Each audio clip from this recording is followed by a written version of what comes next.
नमस्कार, आप देख रहे हैं भारत एक्सप्रेस और मैं हूं आपके साथ रोमा हैदर। आज के हमारे इस स्पेशल बुलेटिन में हम आपको बताएंगे कुछ बड़ी खबरें जो चाहे एंटरटेनमेंट से जुड़ी हो, नेशनल हो, इंटरनेशनल हो या क्रिकेट से जुड़ी हो। और यही खबरें बताने के लिए मेरे साथ मौजूद है मेरे सहयोगी। तो हम सबसे पहले जानते हैं कि इंटरनेशनल स्तर पे क्या चल रहा है। तो मेरे सहयोगी मौजूद हैं पंकज जी। पंकज जी, क्या बड़ी खबर आ रही है आज? जी देखिए, सबसे बड़ी खबर है कि भारत और न्यूजीलैंड के बीच व्यापार समझौता हुआ है, फ्री ट्रेड एग्रीमेंट हुआ है। और ये 9 महीने से बातचीत इस पे जारी थी, लगभग मार्च 2025 से। लेकिन अंतिम रूप दिया गया पीएम मोदी और क्रिस्टोफर, जो वहाँ के न्यूजीलैंड के प्रधानमंत्री हैं, उन दोनों के बीच बातचीत हुई कल, और उसके बाद इसे अंतिम रूप दिया गया। दोनों के बातचीत बाद इसे घोषणा की गई। और इसमें दो चीज़ें हैं। एक तो पहली बात कि पीएम मोदी ने जो घोषणा किया, उनका कहना है कि जब ये डील लागू हो जाएगा उसके बाद से हम लोग कोशिश करेंगे कि अगले 5 साल तक जो भी व्यापार समझौता होगा उसे दुगुना दें, जो अभी चल रहा है उसके दुगुना करें व्यापार। और उनका जो है न्यूजीलैंड के पीएम, उनका कहना है कि मैं अगले 5 साल में सॉरी मतलब जब से ये लागू होगा एफटीए, तब से मैं $20 मिलियन का भारत में निवेश करूंगा। इसका निवेश कृषि में होगा, दूध उत्पादन में होगा, अलग अलग क्षेत्रों में होगा। और इससे निवेश बढ़ेगा और रोजगार के जो है मौके बढ़ेंगे भारत में। बिल्कुल बिल्कुल। तो ये इंटरनेशनल बड़ी खबर थी। अब नेशनल स्तर पे क्या बड़ी खबर आ रही है ये भी हम जान लेते हैं। मेरे साथ मौजूद है वैभव। वैभव, क्या खबर है बड़ी? देखिए, दिल्ली में स्थित जो दूतावास है चीन का, वो क्या कहते हैं, उन्होंने भारतीय पासपोर्ट धारकों के लिए ऑनलाइन वीज़ा एप्लीकेशन सिस्टम, मतलब एक नया सिस्टम लाए हैं, जिससे क्या कहते हैं, वीज़ा जो है उसके लिए जो भी जिसको अप्लाई करना होगा ऑनलाइन कर सकता है। अगर पिछले प्रोसेस की बात करें जो इसके पहले थी, उसके अनुसार देखा जाए तो उसमें फिज़िकली जो डॉक्यूमेंट्स होते थे उसको फिज़िकली देना पड़ता था, और वहाँ पर आपको फिज़िकली अवेलेबल भी होना पड़ता था। लेकिन अब ये प्रोसेस जो है पूरी तरीके से ऑनलाइन किया जाएगा। और इसकी घोषणा जो है जो चीनी दूतावास हैं, उन्होंने क्या कहते हैं, अपने सोशल मीडिया अकाउंट, जो कि चाइना का एक बहुत नामी जामी सोशल मीडिया प्लेटफॉर्म है वी चैट, उसके थ्रू किया है। और ये भी है कि इस भारत के दूतावास ने ये बताया कि इसको 22 दिसंबर के बाद, यानी कि कल से, जो बीता हुआ कल, लागू कर दिया जाएगा। और इसमें जब ऑनलाइन फॉर्म अप्लाई किया जाएगा वीज़ा के लिए, तो उसमें कई 4 कैटेगरीज होंगी। जो अगर टूरिज़्म के लिए होगा तो उसके लिए एल फॉर्म है, और अगर बिज़नेस के लिए एम फॉर्म है, स्टूडेंट्स अगर जब जाते हैं पढ़ाई के लिए या उस एजुकेशन के लिए तो उसके लिए एक्स फॉर्म है, और अगर कोई वर्क रिलेटेड काम से चाइना की तरफ जाता है तो जेड फॉर्म है। और जिसमें वो फॉर्म भरने के समय अपने डॉक्यूमेंट्स उसमें जमा करा के अपलोड करके, तो ये सारा प्रोसेस ऑनलाइन होगा? सब कुछ ऑनलाइन होगा। बायोमेट्रिक प्रोसेस भी होगा उसमें, वो भी ऑनलाइन ही होगा। तो ये इसके पहले जो है भारत ने क्या कहते हैं, जो चीन से रिलेटेड जो व्यवसायी थे, उनके लिए क्या कहते हैं, वीज़ा जारी करने में प्रोसेस में तेज़ी के लिए उन्होंने भी थोड़ा बहुत बदलाव किया था, कुछ नए कदम उठाए थे। लेकिन उनके प्रोसेस में जो अप्लाई करते हैं उनके उसके प्रोसेस में अभी फ़िलहाल कोई चेंज नहीं किया गया है। ये सिर्फ चाइना की ही तरफ से है। चाइना जाने के लिए ही ऑनलाइन मतलब जो नया प्रोसेस आया है, नया सिस्टम आया है। तो ये और कंट्रीज को लेके नहीं है? फ़िलहाल नहीं है। फिलहाल नहीं है। ठीक। बाकी जो है, इससे सबसे बड़ा फ़ायदा ये होगा कि जो भारत से या इंडिया से जो यहाँ से टूरिस्ट जा रहे हैं या कोई भी किसी भी सिलसिले में जा रहा है, उनके लिए ये एक चीज़ काफ़ी आसान हो जाएगी। राहत की चीज़ होगी, घर बैठे आराम से अप्लाई कर सकेंगे। और उससे भी अच्छी चीज़ है कि उसमें ट्रांसपेरेंसी जो होगी पहले से और अच्छी होगी। तो ये नेशनल से जुड़ी बड़ी खबर थी वीज़ा को लेके, जो अभी वैभव ने बताई। अब हम जानते हैं कि एंटरटेनमेंट जगत में क्या चल रहा है, और मेरे साथ मौजूद है मेरी सहयोगी हिमांशी। हिमांशी, क्या बड़ी खबर आ रही है एंटरटेनमेंट जगत से लेकर? तो सबसे पहले रोमा, शुक्रिया बोलना चाहूँगी आपको, आप मेरे पास आई। एंटरटेनमेंट की अगर हम बात करते हैं तो धुरंधर, इस वक्त धुरंधर ने गर्दा काट रखा है। 5 दिसंबर को फिल्म रिलीज़ हुई थी। 18वें दिन भी जो कलेक्शन है उसमें बढ़त दिखाई दी। और आपको बता दूं कि अभी तक वर्ल्ड वाइड कलेक्शन 872 करोड़ कर चुकी है। और इसी के साथ कांतारा जो चैप्टर 2 रिलीज हुआ था उसका भी रिकॉर्ड तोड़ दिया है, और दिन बर दिन इसकी जो कमाई है वो बढ़ती जा रही है। सक्सेस रेट जो है वो बढ़ता जा रहा है। वो बात अलग है कि कहीं पर अलग से कंट्रोवर्सीज भी हो रही है, लेकिन फिल्म अपने सक्सेस रेट का ही खुद ब खुद रिकॉर्ड तोड़ रही है।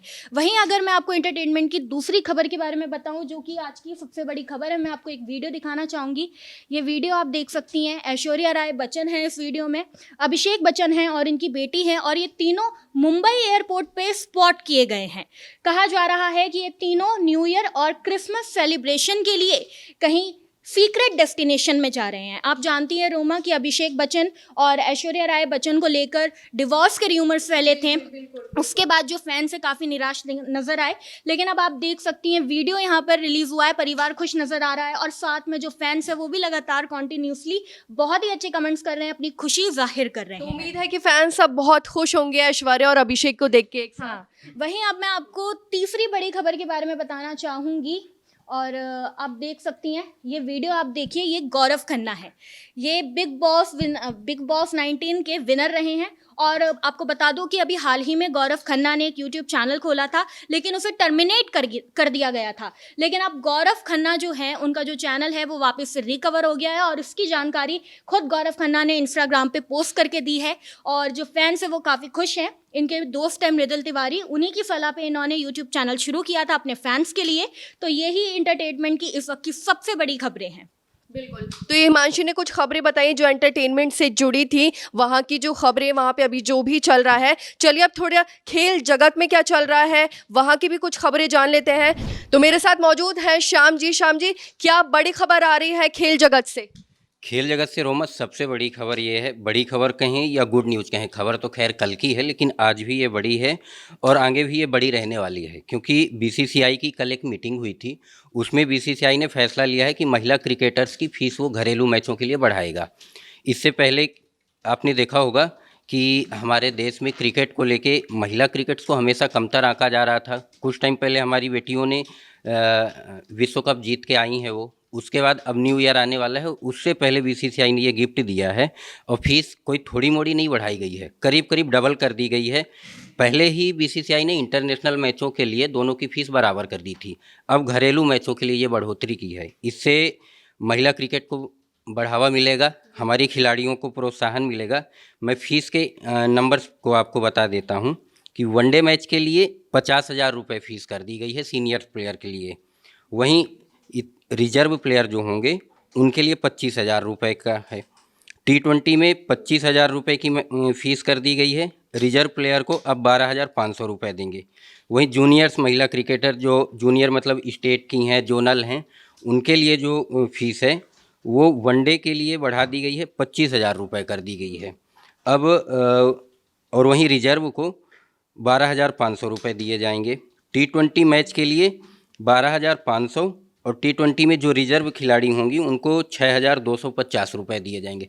एम्पायर की फ़ीस भी बढ़ाई गई है, लेकिन अब ये फ़ीस बढ़ाने से पहले क्या है कि पहले 25,000 रुपये मिलते थे वनडे के लिए सीनियर प्लेयर को, अब सीधे 50,000 रुपये मिलेंगे। बहुत खुशी तो ये बहुत खुशी की खबर है, और इससे मुझे लगता है कि महिला क्रिकेटर्स और हमारे छोटे गांव कस्बों में जो लड़कियां हैं, आप कई बार ये खबरें भी देखी होंगी कि क्रिकेटर्स को पैसे की कमी हो रही है, महिला खास तौर से महिला क्रिकेटर्स या महिला खिलाड़ियों को।